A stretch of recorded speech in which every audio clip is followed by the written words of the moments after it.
the metallic click of a door latch, the creak of winter wood on a Toronto veranda. These were the last sounds Charles Albert Massey heard on February 8, 1915, before two gunshots shattered the frozen evening air on Walmer Road. Standing in the shadows behind that door was an 18-year-old English housemaid, holding her employer's own pistol. Her name was Carrie Davies, and in 30 seconds she would commit what the newspapers called the most sensational murder in Canadian history. But was it murder? Or was it something else entirely? This is the story of a crime that divided a nation, toppled the powerful, and asked one impossible question. What price should a woman pay for defending her honor? To understand why blood was spilled on that porch, we have to look at the two people whose lives collided in the dark hallway of number 169 Walmer Road. First, there was Carrie Davies. At 18 years old, she was described by almost everyone who knew her as mousy and quiet. A British immigrant in a city teeming with them, Carrie was one of the invisible army of domestic servants who kept Toronto running. But Carrie was carrying a heavy load. She was the only servant for the Massey household. Her days began in the pitch black of 6 a.m. and didn't end until well after 9 p.m. It was exhausting, backbreaking work. Yet, every month, she took her meager earnings and sent most of them back across the ocean to her struggling family in England. Her sister, Maud Fairchild, who lived nearby in Toronto, said Carrie suffered from nervous depression. It was the crushing weight of poverty and obligation on young shoulders. Perhaps she dreamed of marriage, of a home of her own, of an escape from the endless cycle of scrubbing and serving. But for now, she was trapped. Then there was her master, Charles Albert Massey, known to everyone as Bert. If the name Massey sounds familiar, it should. It was Canadian royalty. His grandfather, Hart Massey, was the industrial titan who built the massive farm equipment empire that bears the name to this day. But Bert was from the poor branch of the family tree. His father had died young, and the ruthless patriarch Hart Massey had effectively cut Bert's branch out of the massive fortune. So while his cousins lived in palaces on Jarvis Street, 34-year-old Bert lived in a modest house on Walmer Road. He worked as a car salesman, a job with some prestige in 1915, but far from the idle luxury of the elite. He had a wife, Rhoda, and a 14-year-old son, Charlie. To the outside world, he was a respectable family man returning from work in the bitter cold of a Monday evening. But inside the Massey family, there was a secret whispered in hushed tones. Bert had a reputation as a womanizer. The tragedy began not on the night of the shooting, but the day before, February 7th, 1915. Bert's wife, Rhoda, was away, visiting relatives in the United States. The house was empty, save for the master and the maid. Something happened in that house. According to Carrie, Bert tried to kiss her. He groped her. In her own words later, she would say, "He tried to ruin me." In 1915, that phrase meant everything. To be ruined was a social death sentence. Terrified, Carrie fled to her sister Maud's house that day. But then, she made a fateful, inexplicable decision. She went back. She returned to 169 Walmer Road. The next evening, February 8th, darkness fell early on Toronto. The cold was biting. Inside the house, Carrie went through the motions of her servitude. She made supper. She left an unbaked loaf of bread sitting on the kitchen table. When the paperboy came to the door, she told him calmly that her employer wasn't home yet. Then she went upstairs. She retrieved Bert's own .32 caliber Savage automatic pistol, a weapon you could buy from the Eaton's catalog for $18. She walked back downstairs and positioned herself behind the front door, waiting. Outside, a neighbor named Ernest Pelletier walked past Bert Massey on the sidewalk and bid him good evening. Bert turned up the walk and mounted the wooden steps of his veranda. He reached for the door. The door flew open. Carrie stepped forward out of the gloom, her arm raised. A sharp crack. The bullet hit Bert in the left side. He gasped a single word. "Oh!" He staggered backward, stumbling down the steps he had just climbed. A second shot rang out. Bert collapsed onto the frozen sidewalk, his lifeblood draining onto the concrete. Beatrice Dennis, watching from number 126 across the street, saw the muzzle flash. Dr. John Mitchell, a neighbor, rushed over and had the fallen man carried into house number 171. But it was too late. Albert Massey died on a neighbor's Chesterfield without uttering another word. Outside, witnesses stood in shock, their breath pluming in the cold air. No one knew what had just happened, and in the basement of the Massey house, 14-year-old Charlie Massey sat in silence, unaware that his father was dead just a few yards away. Patrol Sergeant Lawrence Brown arrived with Constables Follis and Martin. They found the front door of 169 Walmer Road unlocked. When they entered, the house was eerily quiet. They found young Charlie emerging from the basement, face pale, asking what was wrong.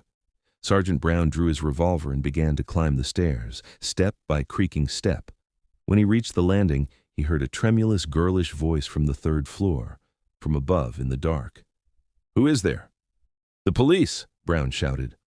"Come on up," the voice said. "Come on down," Brown countered, his finger on the trigger. From the shadows of the staircase, Carrie Davies appeared. She was wearing a shabby brown cloth coat over her uniform. In her hand she held the pistol, but she held it by the muzzle, offering the handle to the officer. She had been in her attic room, writing 2 notes in a strange, stupor-like calm.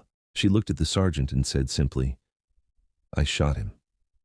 Brown gave the standard caution, but Carrie continued, the words tumbling out in a mixture of defiance and despair. "He ruined my character. But he disgraced my character." And then, a plea that broke the hearts of those who heard it.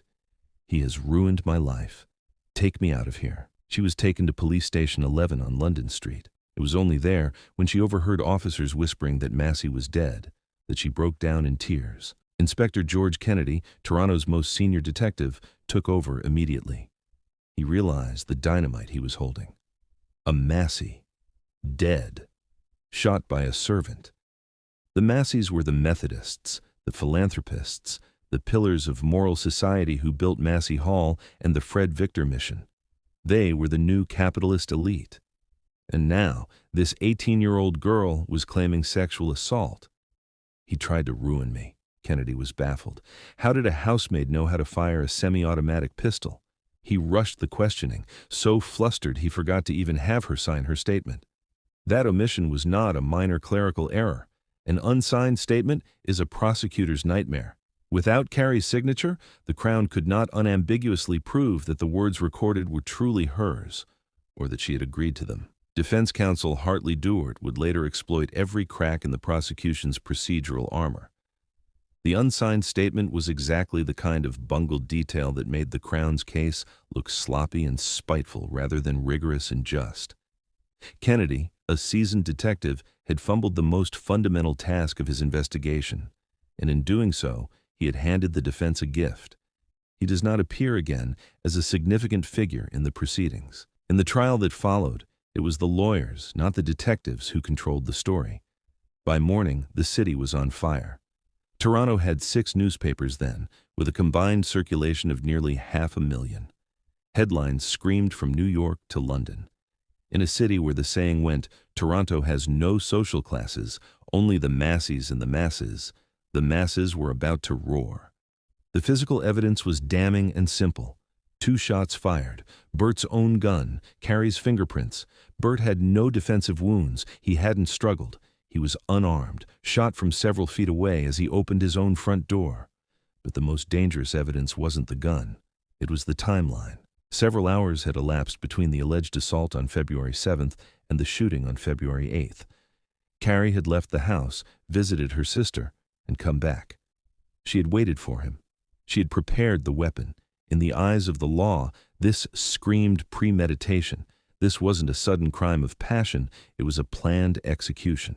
Police found the 2 notes in her attic room, addressed to her sister Maud and her friend Mary Rooney.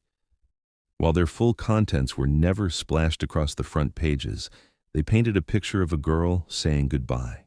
A girl who expected her life to end that night. Think about what it means to write a farewell letter before you pull a trigger. Carrie wasn't acting in blind rage. She was composed enough, however tremblingly, to sit at a writing desk and address 2 separate people. 2 separate goodbyes, one to her sister, one to a friend. Whatever those notes said, they tell us something crucial. Carrie Davies believed she was not coming back. not from prison, not from a courtroom, perhaps not even from the act itself. In 1915, a servant girl who shot her employer did not expect to be believed. She expected to be hanged. The notes were not a boast. They were not a confession of malice.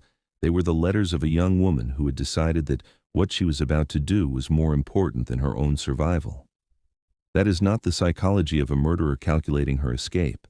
It is the psychology of someone who has been driven to the very edge of an impossible choice and has chosen to step off it. Witness testimony began to paint a conflicting picture. Mary Ethel Massey, Bert's sister-in-law, publicly declared Bert was not a man who would bother about servant girls, but privately. Family lore told a different story. Bert was known to be a womanizer, and here is where the honest storyteller must pause, because we will never know exactly what happened in that house on February 7th. There were no witnesses. Bert Massey died without saying a single word. He never had the chance to deny it, explain it, or confirm it. All we have is Carrie's account, given to police while she was in shock, in custody, and almost certainly terrified. Some members of the Massey family believed something far simpler had occurred. Bert's distant relative Rosemarie Tavel put it bluntly, decades later. Charles Bertie made a pass at a maid, and she said no. And he said, okay, no means no. And next day, premeditated murder, she shot him. In her telling, there was no assault, only rejection, a night's brooding, and a gun. Others in the same family held a different view. Some descendants believed that Carrie, having witnessed Bert's infidelities and knowing the pain they caused his absent wife Rhoda, had come to see herself as a defender of household honor, not merely her own. That the shooting was not purely about self-preservation, but about something more tangled and moral. We cannot adjudicate between these versions. What we can say is this: Bert Massey was not a cartoon villain. He was a marginalized man from a powerful family, cut out of the fortune, selling cars, living in a modest house on Walmer Road while his cousins occupied palaces. He was flawed. He had a reputation. But he was also a father, a husband, and a man who died on his own doorstep without speaking his side. The script of history has already assigned him the role of predator. But the honest truth is that the predator is a character shaped entirely by his killer's testimony. That discomfort is worth sitting with. And then came the most intrusive evidence of all: the medical examination. In 1915, a woman's word wasn't enough. Doctors examined Carrie to prove she was not pregnant, but more importantly, to prove her virginity. It seems barbaric to us now, but this medical proof of her purity became the cornerstone of what would be known as the virtue defense. Since Carrie confessed immediately, the mystery wasn't who did it, but why. Why would a mousy, obedient servant turn killer? We have to look at the power dynamic. Bert Massey was the grandson of an industrial titan. Even as a poor Massey, he had status, money, and power. Carrie had nothing. She was utterly powerless. If he assaulted her, if he ruined her, she would be dismissed without a reference. She would be unemployable, destitute. In 1915, there was an unwritten law that masters had access to their servants' bodies, and the servants had no recourse. The psychological pressure on Carrie was immense. She was sending every penny home. She had no escape. When Bert made his move while his wife was away, grabbing her and trying to kiss her, something in Carrie snapped. The terror of being ruined, of having her reputation destroyed forever, drove her to a desperate place. She had worked for them for 2 years. "They have been good to me," she said. This wasn't a stranger. This was an intimate betrayal by a man she had served faithfully. It's possible she even saw herself as a heroine from the silent movies of the era, defending her honor with dramatic violence because no one else would defend it for her. Carrie spent her first night in custody in the cells of the Court Street station. It was a hellhole, cramped, dirty, stinking of sweat and excrement. The shy, mousy girl was surrounded by drunks, hookers, and petty criminals, her shabby cloth coat offering no protection against the jailhouse chill. It must have been the most traumatic night of her life. The next morning, February 9th, a crowd gathered at City Hall before dawn. The Globe headline screamed, "See a Massey killed by house servant." The trial had knocked World War I off the front pages. Carrie was denied bail. But then came the breakthrough. Not a piece of evidence, but a person. Hartley Dewart. Dewart was a brilliant lawyer, a king's counsel. But more importantly, he had a personal grudge against the powerful Massey family. He saw an opportunity to take down the elite. He took Carrie's case and crafted a brilliant, dangerous legal strategy based on the unwritten law that a woman had the right to defend her virtue with deadly force. He framed Carrie not as a killer, but as this little girl. He repeated the phrase constantly, this little girl. It was psychological warfare. Even the presiding judge, Chief Justice William Mulock, started using it. At the coroner's inquest, the Masseys tried to claim Carrie had fits, that she was mentally unstable, but the jury of 12 men heard Carrie's accusation of attempted rape. They returned a verdict at 10:40 p.m. Carrie Davies did feloniously and with malice aforethought kill and slay Albert Massey. She was formally charged with murder. The trial was set for February 26th, only 11 days later. The trial began on February 26th, 1915, just 18 days after the murder. The courtroom was packed. The jury was all men. Hartley Dewart went to work. He didn't deny she pulled the trigger. He argued she had to. He turned the courtroom into a stage for class warfare, the powerless immigrant girl versus the wealthy predatory master. He presented the medical evidence of her virginity like a holy shield. His closing argument was a masterpiece of emotional manipulation. He thundered at the jury, Dewart rising, the packed courtroom falling silent. We have placed upon ourselves as Canadians the duties of trustees and guardians for girls who come from homes such as this to Canada. He appealed to their sense of chivalry, to their fatherly instincts, to every value of British honor they held dear. He painted a picture of a foreign shore where young women arrived trusting in the protection of the men who employed them, and where that trust had been violated. Then, his voice rising to fill every corner of the room, he drove home his climax. The attack gave the girl only one alternative. If she did not defend herself against this man, she would have been a fallen woman, an outcast. One more sacrifice. Let that sink into your mind. It was not manslaughter. It was brute slaughter. The silence that followed those words hung over the courtroom like smoke. The context was everything. Canadian soldiers were dying in France. The women's suffrage movement was rising. People were tired of the elites. Chief Justice William Mulock gave his charge to the jury on the morning of February 27th. The jury retired at 11:45 a.m. They were back at 12:15 p.m., 30 minutes. That's all it took. The verdict, not guilty. The courtroom erupted. The verdict was legally absurd. It was clearly premeditated murder by the letter of the law. But to the public, it was justice. The powerful Massey family had been humiliated. Bert's reputation was destroyed posthumously. They couldn't control the narrative anymore. Carrie Davies disappeared from the public record the moment she walked out of that courtroom. She married. She had children. Her granddaughter, Margaret Granger, remembered her as a happy, smiling person, a loving grandmother in a harmonious home. The full picture of her life after the trial is more textured than that. She walked out of court to an avalanche of offers. Charitable organizations, households, businesses, all wanting the famous girl who had shot a Massey. She turned every one of them down. She refused, categorically and permanently, to work in another private home. Whatever freedom the verdict gave her, it did not come with the ability to ever again stand in someone else's hallway, wearing someone else's uniform, waiting for someone else's key in the lock. She married Charles Brown, an older English farmer based in the Brampton region west of Toronto. It was not a life of ease. The Browns moved from farm to farm across Ontario, always near the edge of poverty. But within that modest life, Carrie carved out a space of dignity.